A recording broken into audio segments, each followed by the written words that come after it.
চিপাঝাৰ সমষ্টিৰ পাথৰিঘাটত অসম মালা পথত ৰাজ্যৰ দুৰ্ভোগ মংগলদৈ ৰঙিয়া সংযোগী নিৰ্মাণৰত অসম মালা পথত ঠিকাদাৰৰ মইমতালিত দুৰ্ভোগ ভুগিবলগীয়া পৰিস্থিতিৰ সৃষ্টি হৈছে পথটোত দলং নিৰ্মাণৰ সময়ত ঠিকাদাৰ কৰ্তৃপক্ষই পথচাৰী তথা যান-বাহনৰ বাবে নিৰ্মাণ কৰা নাই উপযুক্ত উপপথ পথটোৰ পাথৰিঘাটত এখন পকী দলং নিৰ্মাণ কৰি থকা হৈছে যদিও উপযুক্ত উপপথত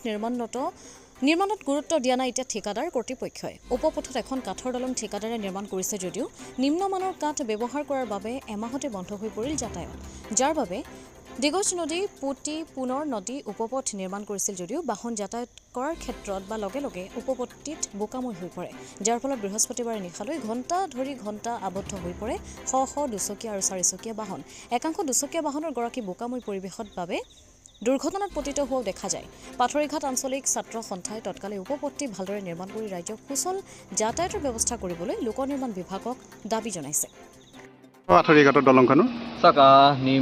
এই দলংখন নিৰ্মাণ কৰি থকা হৈছিল আৰু নিৰ্মাণৰ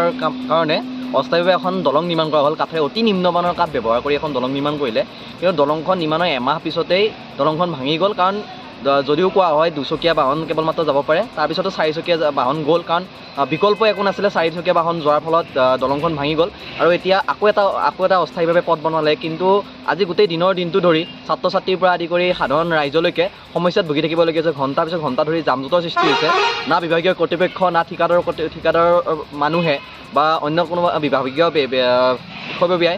এই স্থান আহি পৰ্যালোচনা কৰিছে এই স্থানলৈ আহিছে কেৱল ৰাইজৰ বিভিন্ন সমস্যা হোৱা দেখিবলৈ পোৱা গৈছে PWD বিভাগ তথা বিভাগীয় কৰ্তৃপক্ষক আমি আহ্বান জনাইছোঁ যে এই ৰাইজৰ যাতায়াতৰ সুচল হোৱাকৈ আপোনালোকে কাৰ্যবন্ধ হাতত লওক বা আপোনালোকৰ মই সকলোকে বিভাগীয় কৰ্তৃপক্ষক অনুৰোধ জনাইছোঁ যে নিশ্চয় ওচৰতে আমাৰ পাথৰিঘাট আৰক্ষী চকীখন আছে লগতে পাথৰিঘাট চক্ৰ বিষয়া কাৰ্যালয়টো আছে বা ওচৰতে পাথৰিঘাট ডাকবঙলা আছে তিনিটা বিভাগৰ পৰাই এই বিষয়টো চাব পাৰিছিলে কিন্তু কোনো এটা বিভাগৰ কোনো কৰ্তৃপক্ষ ইয়াতে অহা আমি দেখা নাই হয় পুলিচৰ কোনো ব্যক্তিক আমি দেখা নাই বা চাৰ্কুল অফিচৰ পৰা কাকো আমি দেখা নাই তাৰোপৰি PWD বা ঠিকাদাৰৰ কোনো ব্যক্তিকো আমি ইয়াতে দেখা নাই কেৱল মাত্ৰ ৰাইজে ইয়াতে যান জঁটৰ লগতে যোৱাটো ভুগিবলগীয়া হৈছে আৰু আপোনালোকে দেখিবলৈ পাইছে ইমান যান জঁটৰ পিছতো পুলিচৰ বিষয়ববীয়া নহ'লে বা PWD বিষয়ববীয়া আহিব লাগিছিলে যান জঁটৰ নিৰ্মূলৰ কাৰণে ব্যৱস্থা হাতত ল'ব কেৱল মাত্ৰ স্থানীয় ৰাইজে এই গোটেই বিষয়টো চাই আছে কিন্তু ৰাইজৰ সুচল হওক সেইটো চাই আছে কিন্তু এতিয়ালৈকে আমি পুলিচ বা বিভাগীয় কৰ্তৃপক্ষক দেখা পোৱা নাই ঠিকাদাৰৰ গাফিলতি এনেকুৱা ঘটনা হৈছে একদম প্ৰকৃতত এয়া ঠিকাদাৰৰ গাফিলতি কাৰণ ঠিকাদাৰৰ বা নিৰ্মাণ সংস্থাটোৰ পৰা কোনো ধৰণৰ ব্যক্তিগত ৰখা নাই কাৰণ তেওঁলোকে মানুহ ৰাখিব লাগিছিলে কিদৰে যান জঁটৰ সমস্যা নহ'ব সেই বিষয়ে তেওঁলোকে চাব লাগিছিলে কিন্তু ঠিকাদাৰৰ মানুহৰ ইয়াতে আমি দেখিবলৈ পোৱা নাই কেৱল মাত্ৰ কাম কৰি থকা দুই এজন বনুৱা আমি দেখিবলৈ পাইছোঁ এইটোতো অসম মালাৰ পথ হয় এইটো অসম মালাৰ পথ আৰু বিভিন্ন গাফিলতি হৈছে দলংখন নিৰ্মাণৰ ক্ষেত্ৰত বিশেষকৈ গাফিলতি হৈছে আৰু